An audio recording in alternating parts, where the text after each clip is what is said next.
Welcome to our channel concise GS for IAS PCS. तो आज जो टेस्ट सीरीज़ हम लेके आए हैं वो है राजस्थान पब्लिक सर्विस कमीशन आयोग की टेस्ट सीरीज़ जो किसके द्वारा जारी की गई है, सम्यक इंस्टीट्यूट द्वारा जारी की गई है। इससे पहले जो मैंने एक वीडियो बनाया था उसमें मैंने इस टेस्ट सीरीज़ के 75 क्वेश्चंस का डिस्कशन किया था, तो वो हमारा पार्ट 1 था। और आज जो हम डिस्कशन करने वाले हैं वो पार्ट 2 है हमारा, उसका डिस्कशन करेंगे जिसमें हम 75 जो रिमेनिंग क्वेश्चन है उनको देखेंगे।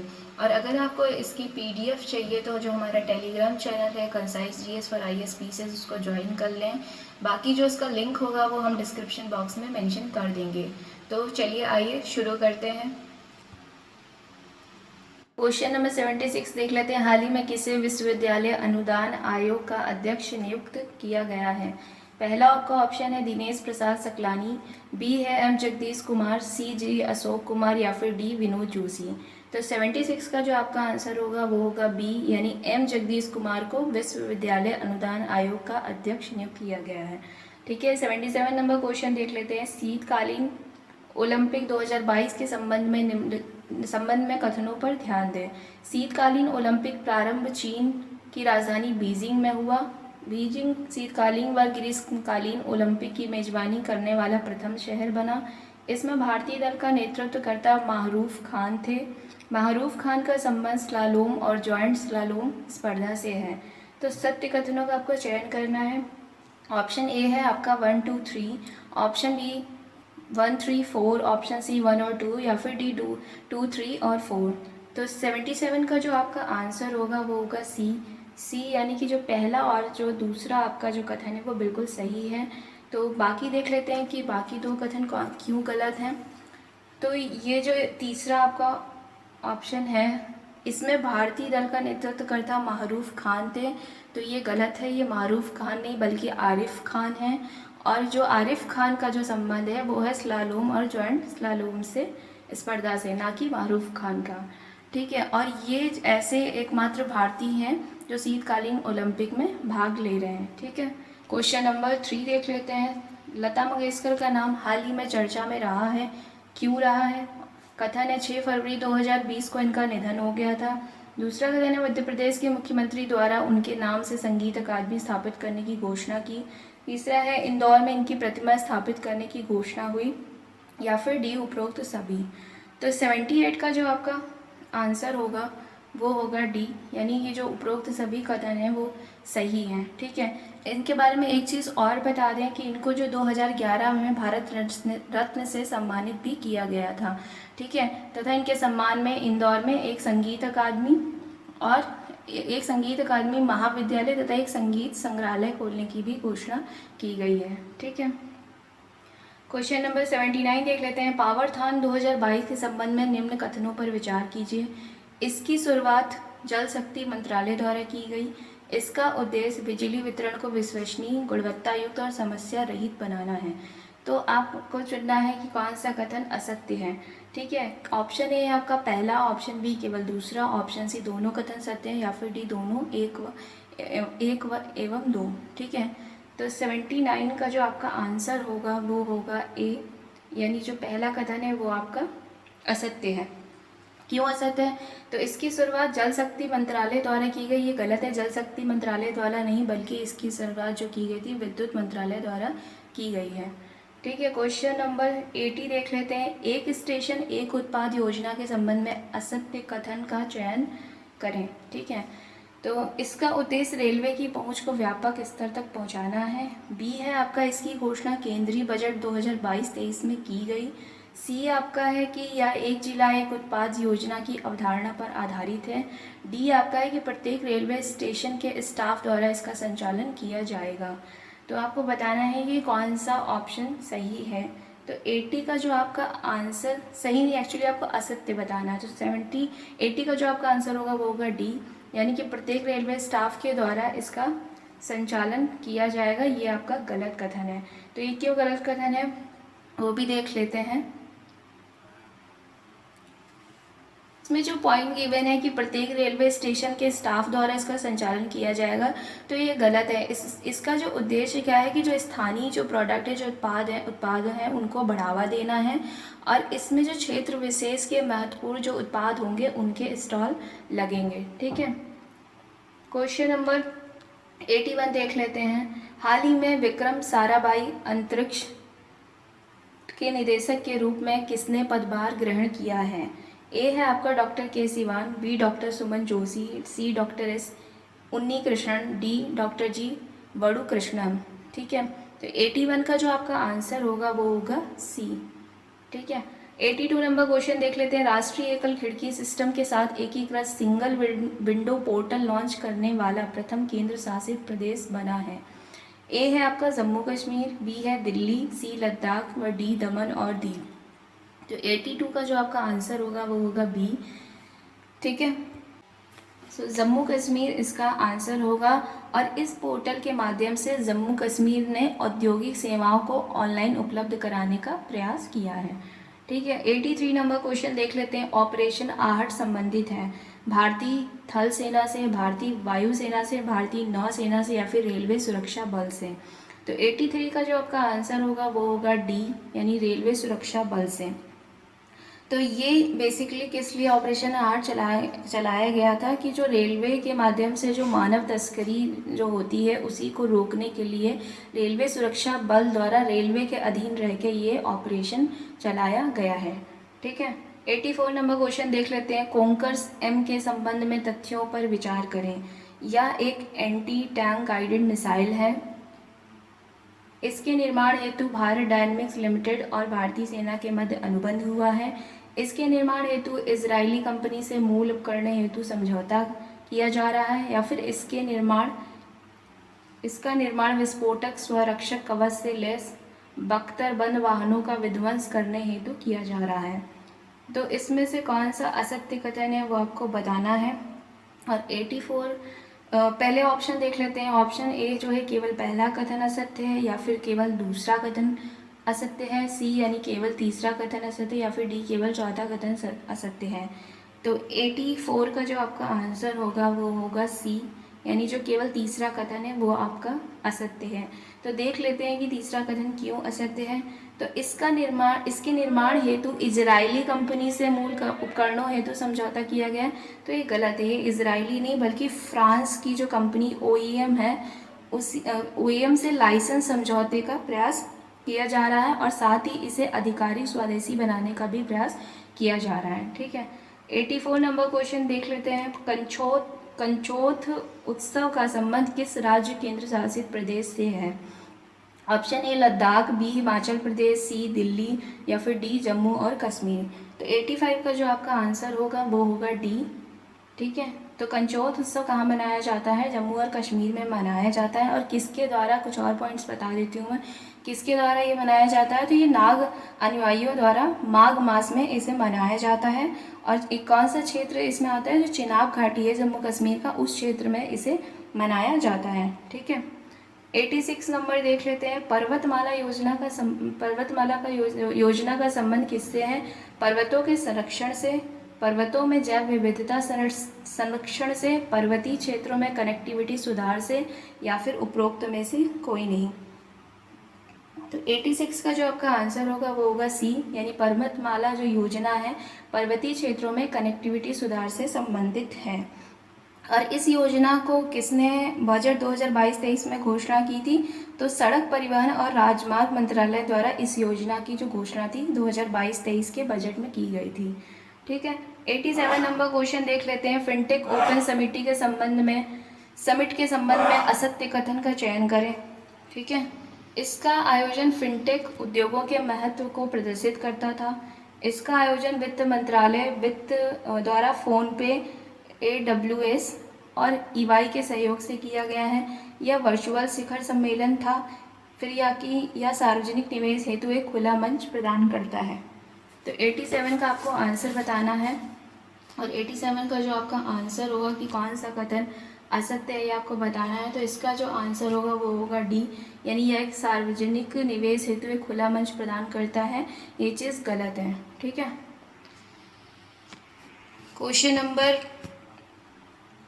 88 देख लेते हैं। भारत का प्रथम व्यावसायिक बायोमास आधारित हाइड्रोजन संयंत्र कहाँ स्थापित किया गया है?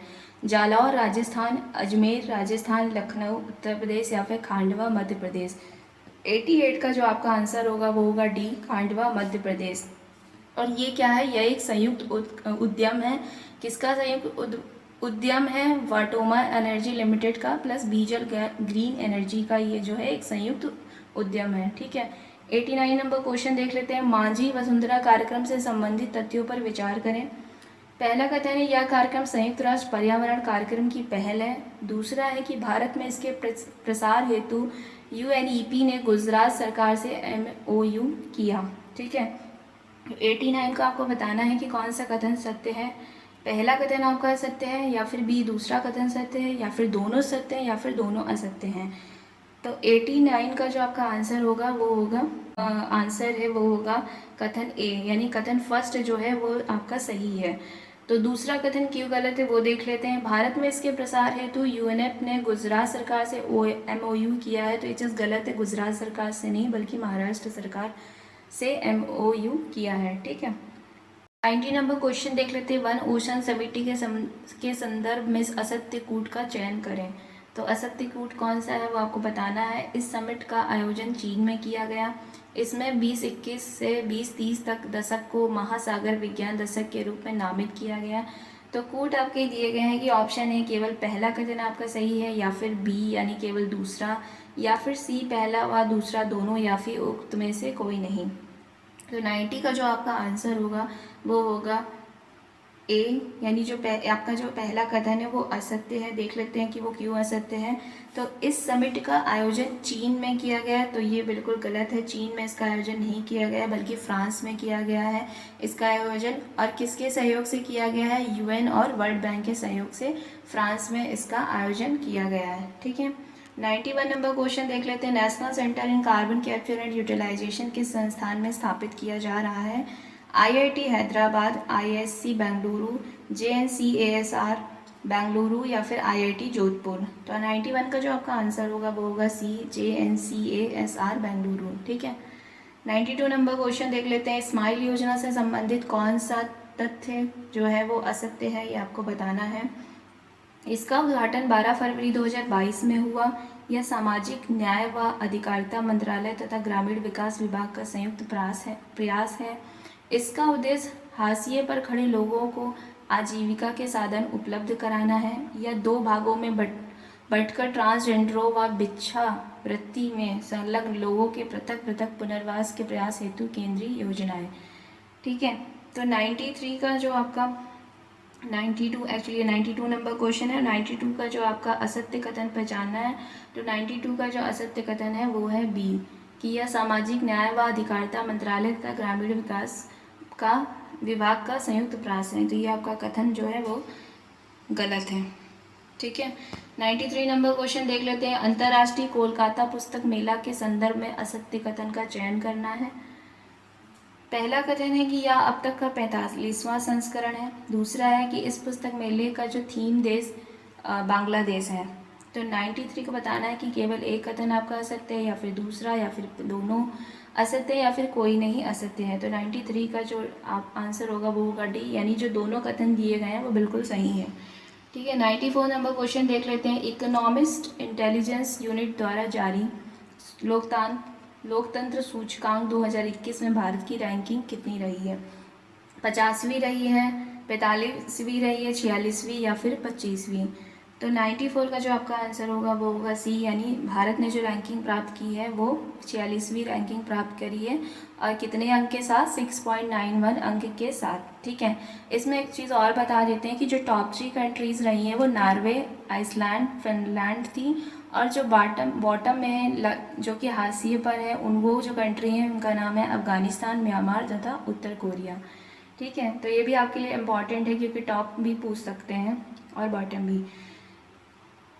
95 नंबर क्वेश्चन देख लेते हैं। जीवा कार्यक्रम का उद्देश्य है कृषि में सिंचाई की नई तकनीकी को बढ़ावा देना, उन्नत बीजों की उपलब्धता सुनिश्चित करना, उन्नत खाद्य उपलब्धता सुनिश्चित करना, या फिर डी पर्यावरण अनुकूल खेती को बढ़ावा देना।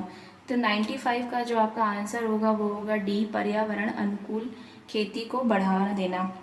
और ये जो योजना जो प्रारंभ की गई है वो किसके द्वारा प्रारंभ की गई? नाबार्ड द्वारा प्रारंभ की गई है, और ये एक पायलट प्रोजेक्ट के रूप में इसे प्रारंभ किया गया है, जो कि 11 राज्यों की 25 परियोजनाएं इसमें सम्मिलित हैं। ठीक है, और इसे पायलट प्रोजेक्ट के रूप में नाबार्ड द्वारा प्रारंभ किया गया है। 96 नंबर क्वेश्चन देख लेते हैं। भारत का प्रथम बुलेट ट्रेन स्टेशन कहाँ स्थापित किया जाएगा? पुणे, वासी, अहमदाबाद या फिर सूरत? तो 96 का जो आपका आंसर होगा वो होगा डी, यानी सूरत। 97 नंबर क्वेश्चन देख लेते हैं। दक्षिण प्रशांत क्षेत्र में शक्ति संतुलन स्थापना हेतु किस देश द्वारा सोलोमन द्वीप पर अपना दूतावास खोलने की घोषणा की ताकि चीन के प्रभाव को संतुलित किया जा सके? ऑप्शन ए है Britain, option B Bharat, option C America या फिर डी रूस? तो 97 का जो आपका आंसर होगा वो होगा डी, अमेरिका। 98 नंबर क्वेश्चन देख लेते हैं। मेदराम जात्र त्यौहार का संबंध किस राज्य से है? Option A Orissa, B Kolkata, C Meghalaya या फिर डी तेलंगाना? तो 98 का जो आपका आंसर होगा वो होगा डी, तेलंगाना से ये जो त्यौहार है मेदराम जात्र, इसका संबंध है। ठीक है, इसके ये त्यौहार जो है वो कब मनाया जाता है? तो ये तेलंगाना राज्य में माघ पूर्णिमा को मनाया जाने वाला भारत का दूसरा बड़ा त्यौहार है और एशिया का सबसे बड़ा जनजाति त्यौहार है। तो ये कुछ पॉइंट है, ये भी आपको ध्यान में रखने हैं। ठीक है, 99 नंबर क्वेश्चन देख लेते हैं। हाल ही में किस देश ने भारत का यूपीआई सिस्टम अपनाया है? नेपाल, भूटान, श्रीलंका या फिर बांग्लादेश? तो 99 का जो आपका आंसर होगा वो होगा ए, यानी नेपाल द्वारा भारत का यूपीआई सिस्टम अपनाया गया है। 100 नंबर क्वेश्चन देख लेते हैं। परामर्श 2022 हाल ही में चर्चा में रहा, संबंधित था, किससे संबंधित था? महिलाओं को चिकित्सीय परामर्श देने से, बच्चों को चिकित्सीय परामर्श देने से, या फिर सी बच्चों के शारीरिक व मानसिक विकास हेतु परामर्श देने से, या फिर डी स्कूली बच्चों हेतु करियर काउंसलिंग वर्कशॉप्स हैं? तो इसका 100 का जो आपका आंसर होगा वो होगा डी, यानी परामर्श 2022 जो है वो स्कूली बच्चों हेतु करियर काउंसलिंग वर्कशॉप से रिलेटेड है। और ये किसके द्वारा, किस मंत्रालय द्वारा इसको चलाया जाता है? तो इसको किसने वर्कशॉप जो लॉन्च करी थी? तो वो लॉन्च करी है संसदीय कार्य राज्य मंत्री अर्जुन राम मेघवाल द्वारा। इसको इस वर्कशॉप को लॉन्च किया गया है, और कहाँ पे लॉन्च किया गया है इसे? तो बीकानेर में लॉन्च किया गया है। ठीक है, मेरी पॉलिसी मेरे हाथ अभियान का संबंध किस योजना से है? प्रधानमंत्री सुरक्षा बीमा योजना, राष्ट्रीय कृषि बीमा योजना, चिरंजीवी स्वास्थ्य योजना या फिर डी प्रधानमंत्री फसल बीमा योजना? तो 101 का जो आपका आंसर होगा वो होगा डी, प्रधानमंत्री फसल बीमा योजना से अभियान ये रिलेटेड है। ठीक है, 102 नंबर क्वेश्चन देख लेते हैं। जापान द्वारा लॉन्च हाइड्रोजन से चलने वाली पहली ट्रेन का नाम है? कलवरी, हाईवेसीन, हाईबारी, रकबारी? तो 102 का जो आपका आंसर होगा वो होगा सी, यानी हाईबारी जो ऐसी ट्रेन है जो जापान द्वारा लॉन्च की गई है, पहली हाइड्रोजन से चलने वाली ट्रेन है। ठीक है, जापान द्वारा जो इसका जो लक्ष्य जो रखा गया था, तो जापान द्वारा 2050 तक कार्बन न्यूट्रल लक्ष्य प्राप्त करने के लिए ये पहली हाइड्रोजन संचालित ट्रेन यानी हाईबरी का लॉन्च की गई है। ठीक है, 103 नंबर क्वेश्चन देख लेते हैं। Rajiv Gandhi scholarship for academic excellence के संदर्भ में असत्य कथन का चयन करें। ए, इसके तहत विभिन्न क्षेत्रों के 200 छात्रों का चयन किया जाएगा। बी, इसमें 33% सीटें छात्राओं हेतु आरक्षित हैं। या फिर सी, इस स्कॉलरशिप में बीटेक और एमबीबीएस कोर्स करने वाले छात्र शामिल नहीं हैं। या फिर डी, इसकी शुरुआत उच्च शिक्षा विभाग राजस्थान द्वारा की गई है। तो इसका जो आपका इसमें 103 का जो असत्य कथन है वो आपको बताना है, चयन करना है उसका, और इसका जो आंसर होगा वो होगा ऑप्शन बी, यानी कि इसमें 33% सीटें छात्राओं हेतु आरक्षित हैं, ये गलत है। इसका जो इसमें क्या किया गया है, इसमें जो 200 छात्रों का चयनित, जो भी 200 छात्र चयनित होंगे उसका जो 30% सीट है वो छात्राओं के लिए रिजर्व रखी गई हैं। और ये योजना कब आरंभ की गई है? Rajiv Gandhi scholarship for academic excellence योजना का प्रारंभ कब की गई थी? तो ये 21 अगस्त 2021 को प्रारंभ की गई थी। ठीक है, 104 नंबर क्वेश्चन देख लेते हैं। हाल ही में फ्लो अवार्ड्स ऑफ एक्सीलेंस 2022 से किसे नवाजा गया है? साहिना बेगम, रूमा देवी, वसुंधरा राजे या फिर गौरी देवी। तो 104 का जो आपका आंसर होगा वो होगा बी, रूमा देवी को जो है फिक्की द्वारा पूर्व सीएम वसुंधरा राजे की अध्यक्षता में ये अवार्ड दिया गया है। ठीक है, किसके द्वारा दिया गया? फिक्की द्वारा। 105 नंबर क्वेश्चन देख लेते हैं। आवारा गौवंशों की सुरक्षा व संरक्षण हेतु किस राज्य द्वारा प्रत्येक पंचायत समिति स्तर पर नंदी गौशालाएं स्थापित की गई? तो ऑप्शन ए है उत्तर प्रदेश, ऑप्शन बी है राजस्थान, सी मध्य प्रदेश या फिर डी पश्चिम बंगाल। तो इसका जो आपका आंसर होगा वो होगा बी राजस्थान। और राजस्थान जो ऐसा करने वाला देश का प्रथम राज्य बन गया है। ठीक है, 106 नंबर क्वेश्चन देख लेते हैं। मेरा प्रमाण पत्र मेरा सम्मान अभियान के संदर्भ में दिव्यांग कैटेगरी में कौन शामिल नहीं है? Thalassaemia, haemophilia, sickle cell anaemia या फिर कैंसर। तो 106 का जो आपका आंसर होगा वो होगा डी। ठीक है, कैंसर। 107 नंबर क्वेश्चन देख लेते हैं। वायु शक्ति युद्धाभ्यास 2022 का आयोजन कहाँ किया गया? जैसलमेर, जोधपुर, बाड़मेर या फिर उदयपुर।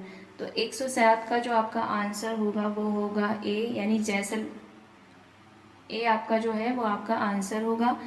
तो ये किस लिए ये युद्धाभ्यास का आयोजन किया गया है? आतंकवादी घटनाओं से निपटने हेतु इसका जो है आयोजन किया गया है। ठीक है, और कहाँ पर किया गया था? जो जैसलमेर के चांदड़ फील्ड फायरिंग रेंज में किसके द्वारा? भारतीय वायुसेना द्वारा इसका आयोजन किया गया है। ठीक है, 108 नंबर क्वेश्चन देख लेते हैं। लवकुश वाटिका के संदर्भ में सत्य कथन का चयन करें। राज्य के सभी 33 जिलों में बनेगी। इस हेतु प्रत्येक जिले को 2-2 करोड़ रुपए दिए जाएंगे। तो 108 को आपको बताना है कि कौन सा कथन जो है वो सत्य कथन है आपका। कूट है कि पहला कथन सत्य है या फिर दूसरा या फिर दोनों कथन या फिर उक्त में से कोई नहीं। तो इसका जो आंसर होगा वो आपका सी होगा, यानी कि जो दोनों कथन है वो सही है। 108 नंबर क्वेश्चन देख लेते हैं। जोधपुर में संपन्न हुआ ईस्टर्न ब्रिज संयुक्त युद्धाभ्यास भारत और किस देश के मध्य संपन्न हुआ है? तो यमन, ऑप्शन ए है आपका, बी ओमान, सी यूएई या फिर डी ईरान। तो 109 का जो आपका आंसर होगा वो होगा बी, यानी भारत और ओमान के बीच ईस्टर्न ब्रिज संयुक्त युद्धाभ्यास जो है संपन्न हुआ है। और इसका ये कौन सा संस्करण था इसका? तो ये 6वां संस्करण था और यह प्रत्येक 3 वर्ष में आयोजित किया जाता है। ठीक है, इसका आयोजन होता है। 110 नंबर क्वेश्चन देख लेते हैं। व्हाइट चीक्ड मकाक है एक नई स्तनपायी प्रजाति है या फिर एक प्रकार का जीवाश्म है या फिर एक समुद्री द्वीप है या फिर एक जैव विविधता स्थल है? तो 110 का जो आपका आंसर होगा वो होगा पहला, यानी यह एक नई स्तनपायी प्रजाति है। ठीक है, और ये कहाँ के वैज्ञानिकों द्वारा इसका खोज की गई है? तो जूलॉजिकल सर्वे ऑफ इंडिया के वैज्ञानिकों ने भारत में इसकी खोज की है। ठीक है, 111 नंबर क्वेश्चन देख लेते हैं। जवाहरलाल नेहरू विश्वविद्यालय की प्रथम महिला कुलपति किसे नियुक्त किया गया है? तो प्रोफेसर शांतिश्री को, प्रोफेसर रजनी मल्होत्रा को या फिर प्रोफेसर रीमा शर्मा को या फिर प्रोफेसर आरती शुक्ला को। तो 1111 का जो आपका आंसर होगा वो होगा प्रोफेसर शांतिश्री। ठीक है, क्वेश्चन नंबर 112 देख लेते हैं। सौभाग्य योजना के तहत किस राज्य ने सौर विद्युतीकरण में सबसे अग्रणी राज्य के रूप में नाम दर्ज किया? तो ए है आपका मध्य प्रदेश, बी है गोवा, सी है राजस्थान या फिर डी उत्तर प्रदेश। तो 112 का जो आपका आंसर होगा वो होगा सी राजस्थान। ठीक है, देश की सबसे बड़ी कुश्ती अकादमी के संदर्भ में कथनों पर विचार करें। ठीक है, पहला कथन है आपका इसकी स्थापना किशनगंज में की गई। दूसरा है खेल मंत्रालय द्वारा इसकी मंजूरी दी गई। तो सत्य कथन को आपको पहचानना है। ए है आपका केवल पहला, बी है केवल दूसरा या फिर सी पहला व दूसरा या फिर डी उक्त में से कोई नहीं। तो 113 का जो आपका आंसर होगा वो होगा ए, यानी जो पहला कथन है वो आपका सत्य है, जो दूसरा कथन है वो आपका गलत है। देख लेते क्यों असत्य है। तो खेल मंत्रालय द्वारा इसकी मंजूरी दी गई, तो ये गलत है। खेल मंत्रालय नहीं बल्कि रेल मंत्रालय द्वारा इसकी मंजूरी दी गई है। ठीक है, 114 नंबर क्वेश्चन देख लेते हैं। तुर्कीय शब्द हाल ही में चर्चा में रहा, इसके संबंध में दिए गए कथनों पर विचार करें। पहला कथन है यह तुर्की देश का बदला हुआ नाम है। दूसरा है टर्किश भाषा में तुर्की को तुर्कीय कहा जाता है। सत्य का कूट का चयन करना है आपको। और ए है आपका कथन फर्स्ट, बी है केवल दूसरा या फिर सी पहला व दूसरा दोनों, या फिर कोई नहीं। तो 114 नंबर का जो आपका आंसर होगा वो होगा सी, यानी जो दोनों कथन है वो आपके बिल्कुल सही हैं। 115 नंबर क्वेश्चन देख लेते हैं। हाल ही में आंध्र प्रदेश सरकार द्वारा ऑपरेशन परिवर्तन शुरू किया गया, यह निम्न में से किससे संबंधित है? उद्योगों की विस्तार योजना में आमूलभूत परिवर्तन करने से, या फिर बी कृषि क्षेत्र में आधुनिकता का प्रकार करने से, या फिर गांजे की खेती और आपूर्ति को समाप्त करने से, या फिर उपरोक्त सभी से।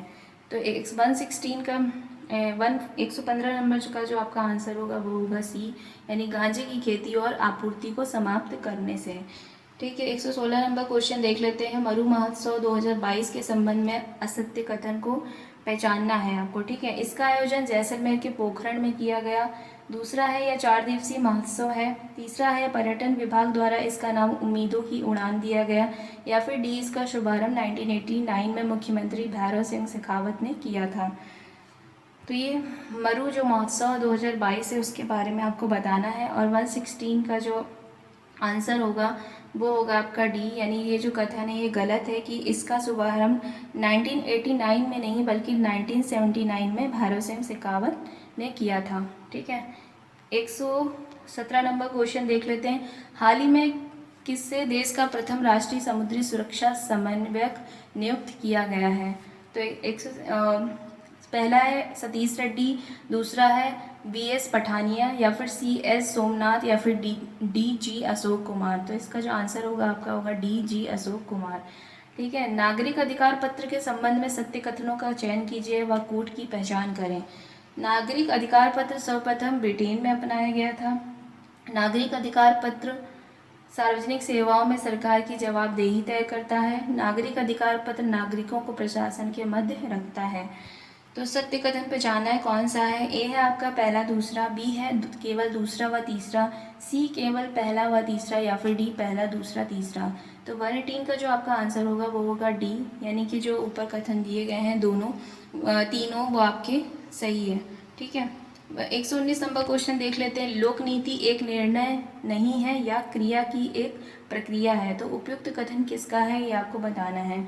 मार्शल डिमाग का, रिचर्ड रोज का, जे फ्रेडरिक का, या फिर थॉमस आर्डे का। ठीक है, 119 का जो आपका आंसर होगा बी होगा, रिचर्ड रोज का यह कथन है। 120 देख लेते हैं। निम्नलिखित विशेषताओं में से लोक नीति को उल्लेखित करने वाली विशेषताएं हैं। लोक नीति लक्ष्य प्राप्ति की तरफ अभिमुख होती है। लोक नीति को सत्ता का समर्थन होता है, या फिर लोक नीति किसी सरकार के आगामी लक्ष्यों का प्रतिरूप होती है। तो सत्य कथन आपको पहचाना है। ए है केवल पहला व दूसरा, बी केवल दूसरा व तीसरा, सी केवल पहला व तीसरा, या फिर डी पहला दूसरा व तीसरा। तो 120 का जो आपका आंसर होगा वो होगा आपका डी, यानी पहला दूसरा तीसरा कथन ये आपके सत्य हैं। 121 नंबर क्वेश्चन देख लेते हैं। भारत में लोक नीति या फिर नीति निर्धारण के अभिकरण के रूप में शामिल होते हैं न्यायपालिका, राष्ट्रीय विकास परिषद, नीति आयोग, मंत्रिपरिषद, प्रेस या दबाव समूह। तो सत्य कथन आप सत्य कूट के माध्यम से आपको बताना है। ए है आपका पहला तीसरा व 5 पाँचवा, बी है पहला दूसरा व चौथा, सी है पहला दूसरा चौथा व पाँचवा, या फिर डी पहला दूसरा तीसरा चौथा व पाँचवा। तो इसका जो आपका आंसर होगा वो होगा डी पहला दूसरा तीसरा चौथा व पाँचवा। इसके अतिरिक्त 2 और पॉइंट है वो भी बता दे रही हूँ। तो छठा जो आपका होगा सिविल सोसाइटी से संबंध, और सातवां होगा विकास की राह में पिछड़े समुदाय। ये जो सातों हैं ये सब इसके घटक हैं। ठीक है, 122 नंबर क्वेश्चन देख लेते हैं। किसी सरकार की लोक नीति में आए बदलावों का कारण हो सकता है बदलती सामाजिक व्यवस्था, दबाव समूह का बढ़ता प्रभाव, सरकार पर समाज कल्याण की जिम्मेदारी। तो सत्य कूट कौन सा है आपको बताना है। ए है केवल पहला व दूसरा, बी है केवल दूसरा व तीसरा, सी केवल पहला व तीसरा, या फिर डी पहला दूसरा व तीसरा। तो 122 का जो आपका आंसर होगा वो होगा डी पहला दूसरा व तीसरा। साथ ही इसके एक और पॉइंट है चौथा, जो कि न्यायपालिका के न्याय निर्णय क्या वो भी कारण है। ठीक है, बदलावों का कारण हो सकता है। 123 नंबर क्वेश्चन देख लेते हैं। निम्न कथनों में से सत्य कथनों का चयन कीजिए। पहला, राजस्थान में जन सुनवाई अधिनियम 1 अगस्त 2015 से लागू हुआ। दूसरा, इस अधिनियम को राजस्थान ने महाराष्ट्र के बाद लागू किया था। तो सत्य कथन कौन सा वो आपको पहचानना है। ए है केवल पहला, बी है दूसरा, सी है पहला व दूसरा, या फिर डी ना तो पहला ना ही दूसरा। तो 123 का जो आपका आंसर होगा वो होगा डी, यानी ना तो पहला और ना ही दूसरा कथन जो है वो आपके सत्य हैं, यानी कि दोनों कथन आपके असत्य हैं। तो देख लेते हैं क्यों असत्य हैं। पहला है कि राजस्थान में जन सुनवाई अधिनियम 1 अगस्त 2015 से लागू हुआ, तो ये गलत है। 1 अगस्त 2015 से नहीं बल्कि 1 अगस्त 2012 से लागू हुआ। और सर्वप्रथम जो इस अधिनियम को लागू किसने किया था, तो वो है राजस्थान द्वारा सर्वप्रथम इसको लागू किया गया था। ठीक है, 124 नंबर देख लेते हैं। राजस्थान राज्य विधिक सेवा प्राधिकरण के संदर्भ में सत्य कथन का चयन करें। इस प्राधिकरण को वर्ष 1987 में गठित किया गया। ठीक है, इस प्राधिकरण का प्रारंभ मुख्यालय जयपुर में तथा जो बाद में अजमेर स्थानांतरित किया गया। तो 124 को आपको बताना है कि कौन सा कोड जो है सही है। तो पहला या फिर दूसरा या फिर फर्स्ट व सेकेंड, या फिर ना तो पहला ना ही दूसरा। तो 124 का जो आपका आंसर होगा वो होगा डी, ना तो पहला और ना ही दूसरा, यानी दोनों कथन जो है वो आपके असत्य हैं। तो देख लेते हैं क्यों असत्य हैं। तो इस प्राधिकरण को वर्ष 1987 में गठित किया गया था, तो ये गलत है। 1987 में नहीं बल्कि 1 जुलाई 1976 में गठित किया गया था। और दूसरा है कि आपका इस प्राधिकरण का प्रारंभ मुख्यालय जयपुर में था जो बाद में अजमेर स्थानांतरित हुआ, तो ये गलत है। अजमेर नहीं बल्कि जोधपुर में इसका स्थानांतरण हुआ। ठीक है, 125 नंबर क्वेश्चन देख लेते हैं। निम्न में से किस संविधान संशोधन अधिनियम द्वारा 2 या 2 से अधिक राज्यों के लिए साझे उच्च न्यायालय के प्रावधान को जोड़ा गया था? 7वें संविधान संशोधन अधिनियम द्वारा, या फिर 9वें संविधान संशोधन अधिनियम द्वारा, या फिर 8वें संविधान संशोधन अधिनियम द्वारा, या फिर लास्ट 5वां संविधान संशोधन अधिनियम द्वारा। तो 125 का जो आपका आंसर होगा वो होगा ए, यानी 7वें संविधान संशोधन अधिनियम द्वारा। ठीक है, 126 नंबर क्वेश्चन देख लेते हैं। जिला न्यायाधीशों की नियुक्ति, पदस्थापना व पदोन्नति का निर्धारण किया जाता है। ए है आपका राजस्थान लोक सेवा आयोग व राज्यपाल द्वारा, बी उच्च न्यायालय व राज्यपाल द्वारा, सी उच्च न्यायालय व राजस्थान लोक सेवा आयोग द्वारा, या फिर डी उपरोक्त में से कोई नहीं। तो 126 का जो आपका आंसर होगा वो होगा बी, उच्च न्यायालय व राज्यपाल द्वारा जिला न्यायाधीशों की नियुक्ति, पदस्थापना व पदोन्नति का निर्धारण किया जाता है। 127 नंबर क्वेश्चन देख लेते हैं। उच्च न्यायालय में अतिरिक्त व कार्यकारी न्यायाधीश की नियुक्ति के संबंध में प्रावधान कौन से आर्टिकल में दिया गया वो आपको बताना है। तो ए है आपका अनुच्छेद 225, बी है अनुच्छेद 224, सी है अनुच्छेद 221, या फिर डी अनुच्छेद 227 में। तो इसका जो आंसर होगा वो होगा बी, अनुच्छेद 224 में इसका प्रावधान दिया है। ठीक है, 128 नंबर क्वेश्चन देख लेते हैं। राजस्थान में प्रथम बार राज्य मंत्री तथा संसदीय सचिव पद की व्यवस्था कब प्रारंभ की गई थी? तो 3 जुलाई 1962 में, 22 जून 1977 में, सी यानी कि 15 अगस्त 1972, या फिर डी आपका 22 अक्टूबर 1976। तो 128 का जो आपका आंसर होगा वो होगा डी, यानी 22 अक्टूबर 1967 को राजस्थान में प्रथम बार राज्य मंत्री तथा संसदीय सचिव पद की व्यवस्था प्रारंभ की गई थी। 129 को देख लेते हैं। राजस्थान विधानसभा के अध्यक्ष और उपाध्यक्ष पद पर रहने वाले व्यक्ति थे। पहला है कि निरंजन नाथ, दूसरा पूनम चंद, या फिर तीसरा सामरथ लाल। सत्य कोट बताना आपको कौन सा है। ए है आपका केवल पहला व दूसरा, बी है केवल दूसरा व तीसरा, सी है केवल पहला व तीसरा, या फिर डी पहला दूसरा तीसरा। तो 129 का जो आपका आंसर होगा वो होगा ए, यानी पहला और दूसरा, यानी कि निरंजन नाथ और पूनम चंद जो है राजस्थान विधानसभा के अध्यक्ष और उपाध्यक्ष पद पर रहने वाले व्यक्ति थे। 130 नंबर क्वेश्चन देख लेते हैं। मुख्य सचिव के संदर्भ में निम्नलिखित कथनों पर विचार कीजिए तथा सत्य कथनों का पहचान करें। मुख्य सचिव की नियुक्ति मुख्यमंत्री द्वारा की जाती है। दूसरा है कि मुख्य सचिव शासन सचिवालय का मुखिया होता है। तीसरा है कि श्री के राधे कृष्णन राजस्थान के प्रथम मुख्य सचिव थे। ठीक है, कूट देख लेते हैं। सत्य कूट बताना है आपको कि ए है आपका केवल पहला व दूसरा, बी है केवल दूसरा व तीसरा, सी है केवल पहला व तीसरा, या फिर डी पहला दूसरा व तीसरा।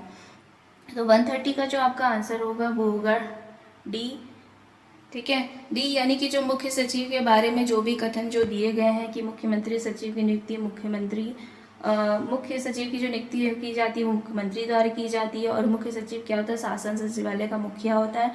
साथ ही श्री के राधाकृष्णन राजस्थान के प्रथम मुख्य सचिव थे। तो ये तीनों कथन आपके सही हैं। 131 क्वेश्चन देख लेते हैं। संभागीय व्यवस्था के संदर्भ में निम्नलिखित कथनों पर विचार कीजिए तथा असत्य कथनों की पहचान करें। राज्य में वर्ष 1962 में संभागीय व्यवस्था को प्रारंभ किया गया था।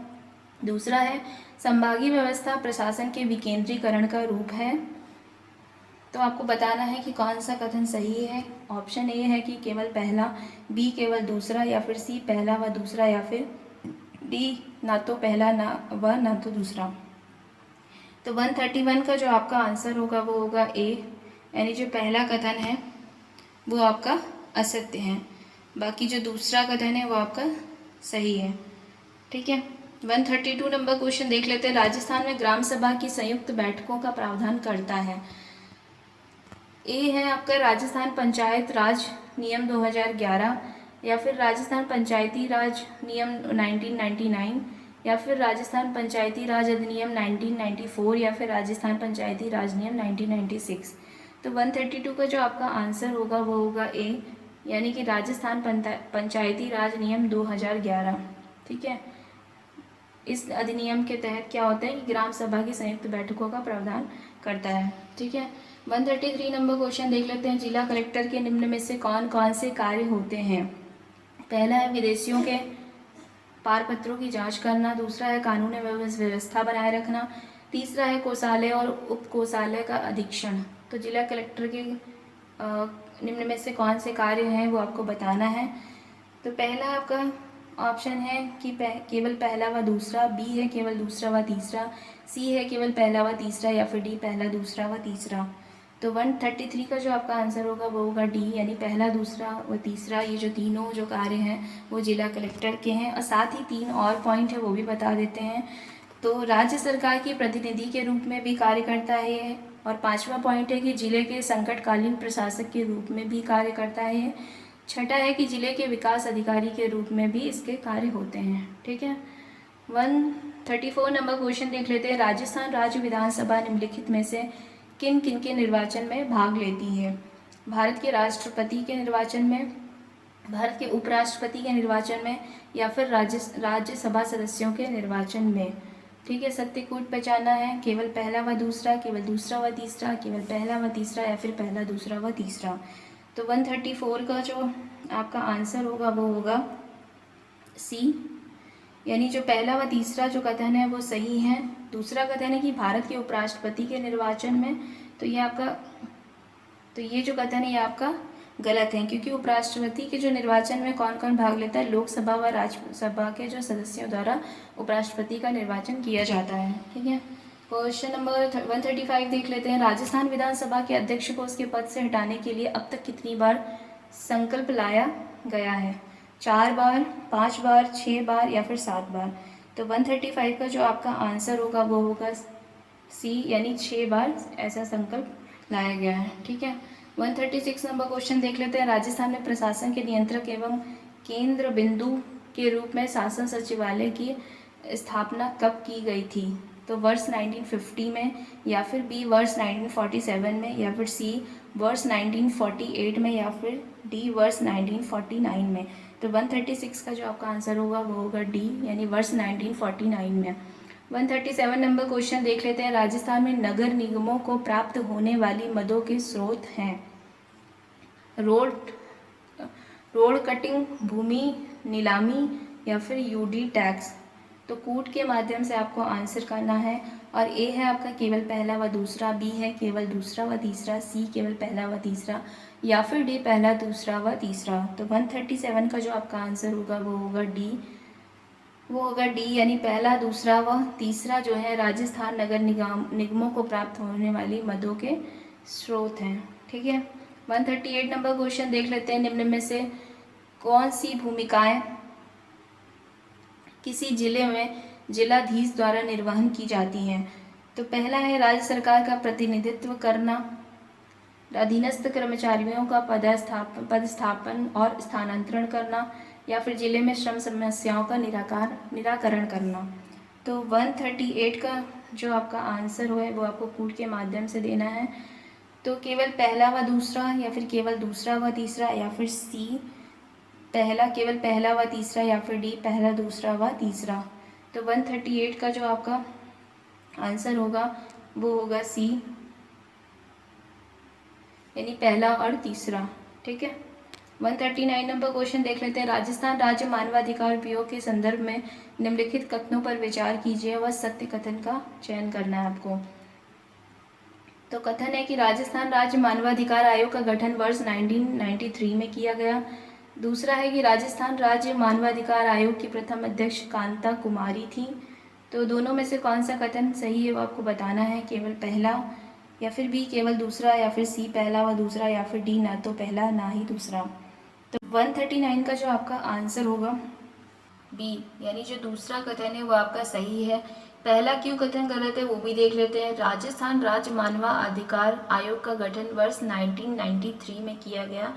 तो ये जो है वो आपका गलत है। ये 1993 नहीं बल्कि 1999। ओके। 140 नंबर क्वेश्चन देख लेते हैं। राजस्थान के मुख्यमंत्री जिनका मुख्यमंत्री के पद पर रहते हुए निधन हुआ है वो कौन से ऐसे सीएम, उनके बारे में आपको बताना है। ए है आपका जयनारायण व्यास, बी है बरकतुल्ला खान, सी है हीरालाल देवपुरा, या फिर डी शिवचरण माथुर। तो 140 का जो आपका आंसर होगा वो होगा बी, यानी बरकतुल्ला खान ऐसे मुख्यमंत्री थे जिनका जो निधन हुआ था मुख्यमंत्री पद पर रहते हुए हुआ था। 141 नंबर क्वेश्चन देख लेते हैं। राजस्थान राज्य वित्त आयोग के संदर्भ में निम्नलिखित कथनों पर विचार कीजिए व असत्य कथनों का चयन करें। ठीक है। इसका पहला कथन है कि इसका भारत के संविधान में अनुच्छेद 243 आई में उल्लेख किया गया है। दूसरा है वर्तमान में राज्य में 5वां वित्त आयोग कार्यरत है। तो 141 का जो आपका आंसर होगा वो होगा डी, यानी जो दोनों कथन है वो आपके सत्य हैं। 142 नंबर क्वेश्चन देख लेते हैं। जिले में उपखंड अधिकारी के द्वारा किए जाने वाले कार्य निम्न में से हैं। सर पहला है सरकारी भूमि पर अतिक्रमण रोकना, दूसरा है भू अभिलेख तैयार करना, तीसरा है फसल उत्पादन का आकलन करना। तो कूट से बताना है कि कौन से जो कार्य हैं वो उपखंड अधिकारी के हैं। तो कूट है, पहला है आपका केवल पहला व दूसरा, बी है केवल दूसरा व तीसरा, सी केवल पहला व तीसरा, या फिर डी पहला दूसरा व तीसरा। तो 142 का जो आपका आंसर होगा वो होगा डी, यानी जो तीनों जो ऊपर जो पॉइंट्स दिए हैं वो सारे आपके कार्य किसके हैं, वो उपखंड अधिकारी के हैं। ठीक है। साथ ही कुछ और भी एक और पॉइंट है कि पटवारी, कानून गो तथा भू अभिलेख निरीक्षक का निरीक्षण करना भी उपखंड अधिकारी का कार्य है। ठीक है। 143 नंबर क्वेश्चन देख लेते हैं। राजस्थान में शहरी शासन को बढ़ावा देने के लिए प्रथम नगर पालिका का गठन किया गया था। कहाँ किया गया है? अजमेर में, डीग में, माउंट आबू में, या फिर सोजत में। तो 143 का जो आपका आंसर होगा वो होगा सी, यानी माउंट आबू में। ठीक है। 144 नंबर क्वेश्चन देख लेते हैं। राजस्थान पंचायती राज अधिनियम के संदर्भ में निम्नलिखित कथनों पर विचार कीजिए व सत्य कथनों का चयन करना है। ठीक है। पहला है कि इस अधिनियम को वर्ष 1995 में लागू किया गया था। दूसरा है इस अधिनियम के अनुसार सरपंच द्वारा अपना त्यागपत्र विकास अधिकारी को पेश किया जाता है। या फिर सी है कि इस अधिनियम के अनुसार निर्वाचन के लिए न्यूनतम 21 वर्ष उम्र होनी चाहिए। ठीक है। तो 144 का जो आपका आंसर होगा वो होगा आपका बी, यानी केवल जो दूसरा और तीसरा जो कथन है वो आपके सही है। ठीक है। क्वेश्चन नंबर 145 देख लेते हैं। राजस्थान लोकायुक्त व उप लोकायुक्त अधिनियम के संदर्भ में निम्नलिखित कथनों पर विचार कीजिए व जो असत्य कथन है उसका आपको चयन करना है। ठीक है। तो पहला है इस अधिनियम को वर्ष 1973 में पारित किया गया। दूसरा है आईडी दुआ राज्य के प्रथम उप लोकायुक्त थे। या फिर तीसरा है लोकायुक्त का कार्यकाल 5 वर्ष या 70 वर्ष जो भी पहले निर्धारित हो किया गया है। ठीक है। तो कूट के माध्यम से आपको आंसर करना है। ए है आपका केवल पहला व दूसरा, बी है केवल दूसरा व तीसरा, या फिर सी केवल पहला व तीसरा, या फिर डी पहला दूसरा व तीसरा। तो 145 का जो आपका आंसर होगा वो होगा बी, यानी केवल दूसरा व तीसरा जो कथन है वो आपके जो दूसरा और तीसरा जो कथन है वो आपके असत्य हैं। ठीक है। 146 नंबर क्वेश्चन देख लेते हैं। किसी सरकार की लोक नीति की सफलता के लिए आवश्यक शर्तें हैं। आज्ञापालक प्रशासन, उच्च स्तर का समन्वय या फिर हायरार्की का सही उल्लेख। तो कूट के माध्यम से आपको आंसर करना है केवल पहला व दूसरा, या फिर बी केवल दूसरा व तीसरा, या फिर सी पहला व तीसरा, या फिर डी पहला दूसरा व तीसरा। तो आपका जो आंसर होगा 146 का वो होगा डी, यानी जो उपरोक्त जो ऊपर तीनों शर्तें दी गई हैं वो आपकी लोक नीति की सफलता के लिए आवश्यक शर्तें हैं। ठीक है। 147 नंबर क्वेश्चन देख लेते हैं। संविधान के किस अनुच्छेद के तहत राज्यपाल को सलाह व सहायता देने के लिए मंत्रिपरिषद का प्रावधान किया गया है। अनुच्छेद 163, अनुच्छेद 166, अनुच्छेद 164, या फिर डी अनुच्छेद 165। तो 147 का जो आपका आंसर होगा वो होगा ए, यानी अनुच्छेद 163। 148 देख लेते हैं। राजस्थान में संभागीय व्यवस्था का प्रारंभ कब किया गया था। 1949 वर्ष में, या फिर बी 1950 वर्ष में, या फिर सी 1951 वर्ष में, या फिर डी 1948 वर्ष में। तो 148 का जो आपका आंसर होगा वो होगा ए, यानी 1949 वर्ष में राजस्थान में संभागीय व्यवस्था का प्रारंभ किया गया था। 149 देख लेते हैं। वर्ष 1946 में देश के संविधान निर्मात्री सभा में राजस्थान के खेतड़ी रियासत से मनोनीत प्रतिनिधि कौन थे। राज बहादुर, जसवंत सिंह, सरदार सिंह, या फिर दलेर सिंह। तो 149 का जो आपका आंसर होगा वो होगा सी, सरदार सिंह। ठीक है। 150 नंबर क्वेश्चन देख लेते हैं। भारतीय संविधान के किस अनुच्छेद के तहत राज्य के राज्यपाल को राष्ट्रपति के द्वारा नियुक्त किया गया है। अनुच्छेद 132, अनुच्छेद 213, या फिर अनुच्छेद 158, या फिर अनुच्छेद 155। तो 150 का जो आपका आंसर होगा वो होगा डी, यानी अनुच्छेद 155 द्वारा राज्य के राज्यपाल को राष्ट्रपति के द्वारा नियुक्त किया गया है। तो ये आज का था हमारा लास्ट क्वेश्चन था, और मैंने इससे पहले भी एक वीडियो बनाया है जिसमें 75 क्वेश्चन का डिस्कशन किया है। तो अगर आपने उस वीडियो को नहीं देखा है तो उसे भी ज़रूर देख लें। साथ ही अगर आपको कंसाइज वे में बीपीएससी या आरपीएससी का प्रिपरेशन करना है तो ये चैनल आपके लिए बहुत हेल्पफुल है। ठीक है। और अगर आपको इसका पीडीएफ चाहिए तो इसका जो लिंक है वो लिंक होगा वो डिस्क्रिप्शन बॉक्स में मेंशन कर दिया जाएगा, और वहाँ से आपको पीडीएफ इजीली मिल जाएगी। तो ठीक है, तब तक के लिए धन्यवाद।